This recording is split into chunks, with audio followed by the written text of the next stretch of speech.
Isaiah chapter 37, verse 16. O Lord of hosts, God of Israel, the one who dwells between the cherubim, you are God, you alone, of all the kingdoms of the earth. You have made heaven and earth.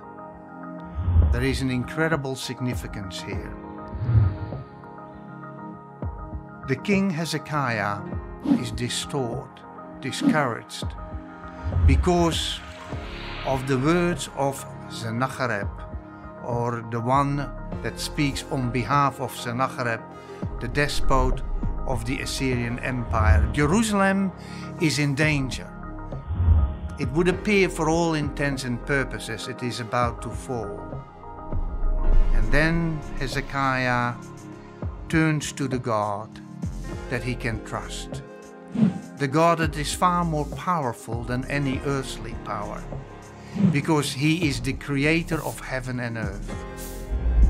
And he is the Lord of hosts. Whichever hosts there are, he is the Lord. All the kingdoms of the earth are his. And he recognizes that he is and only he is God. And he deserves the recognition and the trust that he invests in him.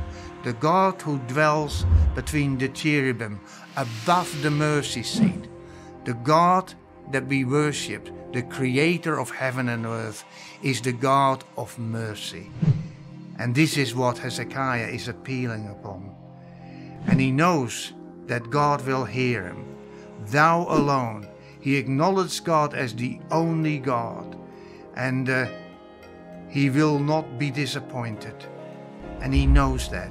He invests all his trust in this God, the God of the Hebrews, the God of the host, the God of Israel. He knows, will hear.